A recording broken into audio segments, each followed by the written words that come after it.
പശ്ചിമ ബംഗാളിൽ നിന്ന് ഇപ്പോൾ പുറത്തു വരുന്നത് വെറുമൊരു തിരഞ്ഞെടുപ്പ് വാർത്തയല്ല, മറിച്ച് 3 പതിറ്റാണ്ടിലെ ഇടതു ഭരണത്തെ പിഴുതെറിഞ്ഞ മമതാ ബാനർജി എന്ന ദീദിയുടെ രാഷ്ട്രീയാന്തത്തിന്റെ തുടക്കമാണ്.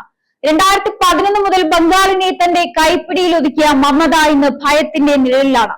നരേന്ദ്രമോദിയും അമിത്ഷായും നയിക്കുന്ന ബംഗാളിന്റെ മണ്ണിൽ ഒരുക്കിയിരിക്കുന്ന ചക്രവ്യൂഹം അത്രത്തോളം ശക്തമാണ്. മാമാട്ടി മാനുഷ് എന്ന് പറഞ്ഞ് സാധാരണക്കാരന്റെ വോട്ട് വാങ്ങി അധികാരത്തിലെത്തിയ തൃണമൂൽ കോൺഗ്രസ് ഇന്ന് അഴിമതിയുടെയും ഗുണ്ടായിസത്തിന്റെയും പര്യായമായി മാറിയിരിക്കുകയാണ്. ഇത്തവണ ബംഗാൾ ജനത മാറ്റത്തിന് തയ്യാറായി കഴിഞ്ഞു എന്നതിന്റെ സൂചനകളാണ് എല്ലായിടത്തു നിന്നും വരുന്നത്. ഈ തിരഞ്ഞെടുപ്പിലെ ഏറ്റവും വലിയ സർജിക്കൽ സ്ട്രൈക്ക് നടന്നിരിക്കുന്നത് വോട്ടർ പട്ടികയിലാണ്. സ്പെഷ്യൽ ഇന്റൻസീവ് റിവിഷൻ എന്ന നടപടിയിലൂടെ ഏകദേശം 91 ലക്ഷം വ്യാജ വോട്ടർമാരെയാണ് തിരഞ്ഞെടുപ്പ് കമ്മീഷൻ പുറത്താക്കിയിരിക്കുന്നത്. ഇത് മമതയുടെ നെഞ്ചിടിപ്പ് കൂട്ടിയിരിക്കുകയാണ്. മ്യാൻമറിൽ നിന്നും ബംഗ്ലാദേശിൽ നിന്നുമുള്ള അനധികൃത കുടിയേറ്റക്കാരെ വോട്ടർ പട്ടികയിൽ തിരികെ കയറ്റി അവരെ തന്റെ സ്ഥിരം വോട്ട് ബാങ്കാക്കി മാറ്റി അധികാരം നിലനിർത്തുകയായിരുന്നു മമത ഇതുവരെ ചെയ്തത്. എന്നാൽ മോദി സർക്കാർ ഈ കള്ളക്കളി അവസാനിപ്പിച്ചിരിക്കുന്നു. 91 ലക്ഷം കള്ളവോട്ടുകൾ ഇല്ലാതാകുന്നതോടെ തൃണമൂലിന്റെ ഭൂരിപക്ഷവും കടലാസിലൊതുങ്ങും. സ്വന്തം നാട്ടിലെ പൗരന്മാരെക്കാൾ നുഴഞ്ഞുകയറ്റക്കാരെ വിശ്വസിച്ച ഒരു ഭരണാധികാരിക്ക് ഇതിലും വലിയ തിരിച്ചടി കിട്ടാനില്ല. ന്യൂനപക്ഷങ്ങളെ വെറും വോട്ട് യന്ത്രങ്ങളായി മാത്രം കണ്ട മമതയ്ക്ക് ഇത്തവണ അപ്രതീക്ഷിത പ്രഹരമാണ് ലഭിക്കുന്നത്. തൃണമൂലിൽ നിന്നും തെറ്റിപ്പിരിഞ്ഞ ഹുമയൂൺ കബീർ സ്വന്തം പാർട്ടി രൂപീകരിച്ചതും മമതയുടെ ഉറക്കം കെടുത്തിയിരിക്കുകയാണ്. ന്യൂനപക്ഷ വോട്ടുകൾ പല തട്ടിലായി ചിതറിപ്പോകുന്നത് നേരിട്ട് ഗുണം ചെയ്യുന്നത് BJPക്കാണ്. തങ്ങൾക്കിനി ദീദിയുടെ പൊള്ളയായ വാഗ്ദാനങ്ങൾ വേണ്ട എന്ന് ഒരു വലിയ വിഭാഗം ചിന്തിച്ചു തുടങ്ങിയത് BJPയുടെ വിജയ സാധ്യത ഇരട്ടിയാക്കുകയാണ്. ന്യൂനപക്ഷ പ്രീണനം വഴി ഹൈന്ദവ വോട്ടുകളെ അവഗണിച്ച മമതയ്ക്ക് ഇന്ന് 2 വിഭാഗത്തിന്റെയും പിന്തുണ നഷ്ടപ്പെടുന്ന അവസ്ഥയാണുള്ളത്. മമതയുടെ ഭരണത്തിന് കീഴിൽ ബംഗാൾ ഇന്ന് അഴിമതിയുടെ കേന്ദ്രമായി മാറിയിരിക്കുകയാണ്. റേഷൻ അഴിമതി, അധ്യാപിക നിയമ അഴിമതി തുടങ്ങി സാധാരണക്കാരുടെ സ്വപ്നങ്ങളെ തകർക്കുന്ന രീതിയിലാണ് തൃണമൂൽ നേതാക്കൾ പണം തട്ടിയത്. ഒരു കാലത്ത് മമതയുടെ വലങ്കൈയായിരുന്ന സുവേന്ദു അധികാരി ഇന്ന് BJPയുടെ പോരാട്ടം നയിക്കുമ്പോൾ തൃണമൂലിന്റെ എല്ലാ കള്ളത്തരങ്ങൾക്കും ജനങ്ങൾക്ക് മുന്നിൽ തുറന്നു കാണപ്പെടുകയാണ്. സന്ദേശ് ഗാലിയിൽ സ്ത്രീകൾക്കെതിരെ നടന്ന ആക്രമണങ്ങൾ ബംഗാൾ ഒരിക്കലും മറക്കില്ല. ഗുണ്ടകളെ ഉപയോഗിച്ച് ഭരണം നടത്തുന്ന മമതയ്ക്ക് BJPയുടെ രാഷ്ട്രീയ കരുത്തിനു മുന്നിൽ പിടിച്ചു നിൽക്കാൻ കഴിയില്ല. സുവേന്ദു അധികാരിയുടെ നേതൃത്വത്തിൽ ഒറ്റക്കെട്ടായുള്ള BJP പ്രവർത്തനം മമതയുടെ കോട്ടകളെ ഓരോന്നായി തകർക്കുകയാണ്. ബംഗാളിനെ അഴിമതിയിൽ നിന്ന് മുക്തമാക്കി ഒരു സുവർണ ബംഗാളാക്കി മാറ്റാനാണ് നരേന്ദ്രമോദിയും അമിത്ഷായും ലക്ഷ്യമിടുന്നത്. സ്ത്രീകൾക്ക് മാസം 3000 രൂപ നൽകുന്ന പദ്ധതിയും കേന്ദ്രത്തിന്റെ എല്ലാ വികസന പദ്ധതികളും നേരിട്ട് ജനങ്ങളിലേക്ക് എത്തിക്കുമെന്ന ഉറപ്പും ബംഗാൾ വോട്ടർമാരെ BJPയിലേക്ക് ആകർഷിക്കുകയാണ്. സിൻഡിക്കേറ്റ് രാജിനും കമ്മീഷൻ സംസ്കാരത്തിനും അന്ത്യം കുറിക്കാൻ മോദിക്ക് കഴിയുമെന്ന് ജനങ്ങൾ ഉറച്ചു വിശ്വസിക്കുകയാണ്. ഏപ്രിൽ 23-നും 29-നും വോട്ടെടുപ്പ് നടക്കുമ്പോൾ ബംഗാളിലെ സാധാരണക്കാർ മമതയുടെ ഗുണ്ടായുസത്തിന് ബാലറ്റിലൂടെ മറുപടി നൽകും. മെയ് 4-ന് ഫലം വരുമ്പോൾ ബംഗാളിന്റെ ആകാശത്ത് താമര വിരിയുമെന്നും മമതയുടെ ഏകാധിപത്യത്തിന് അന്ത്യം കുറിക്കുമെന്നാണ് രാഷ്ട്രീയ നിരീക്ഷകർ വിലയിരുത്തുന്നത്.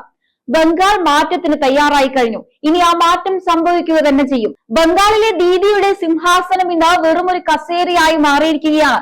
91 ലക്ഷം വ്യാജ വോട്ടർമാരെ വോട്ടർ പട്ടികയിൽ നിന്ന് പുറത്താക്കിയതോടെ മമതാ ബാനർജിയുടെ മുഖത്തെ ആ പഴയ ചിരി എങ്ങോട്ടോ മാഞ്ഞുപോയിരിക്കുകയാണ്.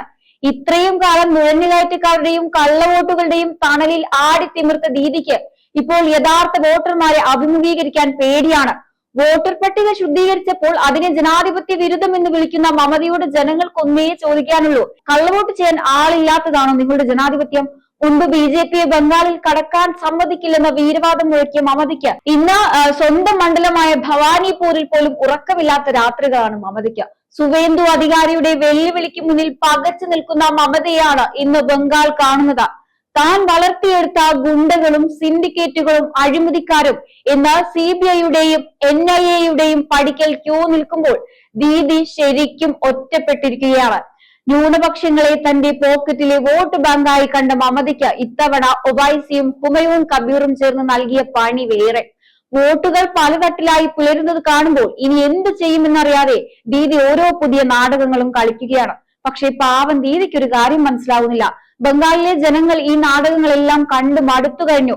മെയ് 4-ാം തീയതി വോട്ട് എണ്ണി കഴിയുമ്പോൾ മമതയ്ക്ക് മടക്കയാത്രയ്ക്കുള്ള ടിക്കറ്റ് ബംഗാൾ ജനത നൽകുമെന്ന് ഉറപ്പാണ്. അന്ന് കൊൽക്കത്തയിലെ തെരുവുകളിൽ താമര വിരിയുമ്പോൾ ദീദിക്ക് തന്റെ പഴയ സമരപന്തലിലേക്ക് തന്നെ മടങ്ങേണ്ടി വരും. മമത ഇത്രയും വർഷമായി ബംഗാൾ ഭരിച്ചിട്ട് അവിടെ എന്ത് വികസനമാണ് വന്നതെന്ന് ചോദിച്ചാൽ ബംഗാളിലെ ജനങ്ങൾക്ക് പറയാൻ ഒന്നേയുള്ളൂ, ദീദിയുടെ പാർട്ടിക്കാരുടെ വികസനം മാത്രം. ഒരു കാലത്ത് ഇന്ത്യയുടെ വ്യവസായ തലസ്ഥാനമായിരുന്ന കൊൽക്കത്തയും ബംഗാളും ഇന്ന് എവിടെ നിൽക്കുന്നു എന്ന് ദീദി ആലോചിച്ചിട്ടുണ്ടോ? വമ്പൻ വ്യവസായങ്ങളെ ഓടിച്ചുവിട്ട് ബംഗാളിനെ ഒരു തൊഴിലില്ലാ സംസ്ഥാനമാക്കി മാറ്റിയതിന്റെ ക്രെഡിറ്റ് മമതയ്ക്ക് മാത്രമുള്ളതാണ്. ബംഗാളിലെ യുവാക്കൾക്ക് ഇന്ന് ജോലി വേണമെങ്കിൽ കേരളത്തിലേക്കോ കർണാടകയിലേക്കോ നാട് വിടേണ്ട അവസ്ഥയാണ്. ദീദി ഇവിടെ പടുത്തുയർത്തിയത് വ്യവസായങ്ങളല്ല, മറിച്ച് സിൻഡിക്കേറ്റ് രാജാണ്. ഒരു വീട് വെക്കണമെങ്കിൽ പോലും തൃണമൂൽ ഗുണ്ടകൾക്ക് കമ്മീഷൻ കൊടുക്കണം. പാലം പണിയാൻ പോലും തൃണമൂൽ സിൻഡിക്കേറ്റ് നൽകുന്ന ഗുണനിലവാരമില്ലാത്ത സാധനങ്ങൾ ഉപയോഗിക്കണം. ഇതിന്റെ ഫലമായി പാലങ്ങൾ തകർന്നു വീഴുമ്പോൾ അത് ദൈവത്തിന്റെ പ്രവൃത്തിയാണെന്ന് പറഞ്ഞ് കൈ കഴുകുന്ന മുഖ്യമന്ത്രിയെയാണ് നമ്മൾ ബംഗാളിൽ കാണുന്നത്.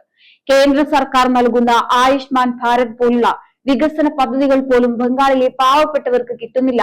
കാരണം മറ്റൊന്നുമല്ല, ആ പദ്ധതികളുടെ ക്രെഡിറ്റ് നരേന്ദ്രമോദിക്ക് പോകുമെന്ന് ദീദി ഭയപ്പെടുന്നു. സ്വന്തം രാഷ്ട്രീയ ലാഭത്തിനു വേണ്ടി ബംഗാളിലെ പാവപ്പെട്ടവരുടെ ചികിത്സ പോലും തടഞ്ഞു വെക്കുന്ന ഈ മനസ്സിനെ എന്ത് പേരിട്ടാണ് വിളിക്കേണ്ടത്? റേഷൻ അഴിമതിയും ടീച്ചർ നിയമന അഴിമതിയും വഴി സാധാരണക്കാരന്റെ വയറ്റത്തടിച്ച ദീദി ഇപ്പോൾ വോട്ടർ പട്ടികയിലെ 91 ലക്ഷം പേർ പുറത്തായപ്പോൾ വിലപിക്കുന്നത് ജനാധിപത്യത്തിന് വേണ്ടിയല്ല, മറിച്ച് തന്റെ കള്ളവോട്ട് ബാങ്ക് തകർന്നതുകൊണ്ടാണ്. വികസനത്തിന്റെ കാര്യത്തിൽ ഗുജറാത്തും ഉത്തർപ്രദേശും കുതിച്ചു പായുമ്പോൾ മമതയുടെ ബംഗാൾ ഇന്നും നുഴഞ്ഞുകയറ്റക്കാരെ പോറ്റുന്നതിലും രാഷ്ട്രീയ കൊലപാതകങ്ങൾ നടത്തുന്നതിലും തിരക്കിലാണ്. ഈ ഭരണത്തിന് അന്ത്യം കുറിക്കാൻ ബംഗാൾ ജനത തീരുമാനിച്ചു കഴിഞ്ഞു. വികസനത്തിന്റെ പുതിയ സൂര്യോദയം മെയ് 4 ബംഗാളിൽ സംഭവിക്കുമെന്ന് ഉറപ്പാണ്. ദീദി ഇനി ഈ വികസന വിരുദ്ധ നാടകങ്ങൾ ബംഗാളിൽ ഓടില്ല.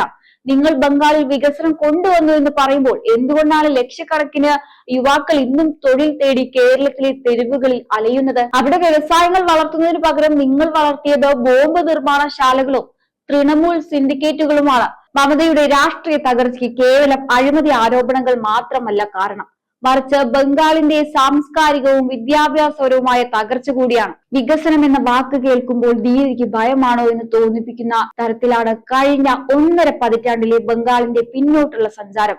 വ്യവസായങ്ങൾ പടിയിറങ്ങിയ മണ്ണിൽ നിന്ന് തഴച്ചു വളർന്നത് മമതയുടെ അനുഗ്രഹമുള്ള ഗുണ്ടാ സംഘങ്ങൾ മാത്രമാണ്. ബംഗാളിലെ സർക്കാർ സർവീസുകളുടെ തകർച്ചയാണ് മറ്റൊരു പ്രധാന വിഷയം.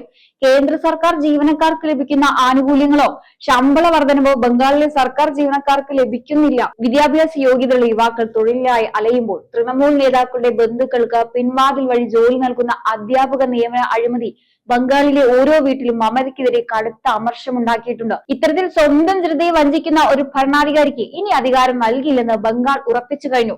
ദേശീയ സുരക്ഷയെ സംബന്ധിച്ചിടത്തോളം മമതയുടെ ഭരണം ഒരു വലിയ ഭീഷണിയാണെന്ന വാദമാണ് ഇപ്പോൾ ഉയരുന്നത്. അതിർത്തി ജില്ലകളിൽ നടക്കുന്ന വ്യാപകമായ നുഴഞ്ഞുകയറ്റവും കള്ളക്കടത്തും തടയുന്നതിന് പകരം അതിന് രാഷ്ട്രീയ സംരക്ഷണം നൽകുകയാണ് മമത ചെയ്യുന്നത്. 91 ലക്ഷം വ്യാജ വോട്ടർമാർ പട്ടികയിൽ നിന്ന് പുറത്തായത് വെറുമൊരു കണക്കല്ല, മറിച്ച് രാജ്യത്തിന്റെ സുരക്ഷാ സംവിധാനത്തെ പോലും അട്ടിമറിക്കാൻ മമത നടത്തിയ ശ്രമങ്ങൾക്കുള്ള തിരിച്ചടിയാണ്. എന്തായാലും ഈ ഒരു വിഷയത്തെ കുറിച്ചുള്ള നിങ്ങളുടെ അഭിപ്രായങ്ങൾ കമന്റ് ബോക്സിൽ രേഖപ്പെടുത്തുക. മറ്റൊരു വിഷയമായി വീണ്ടും കാണാം. നന്ദി.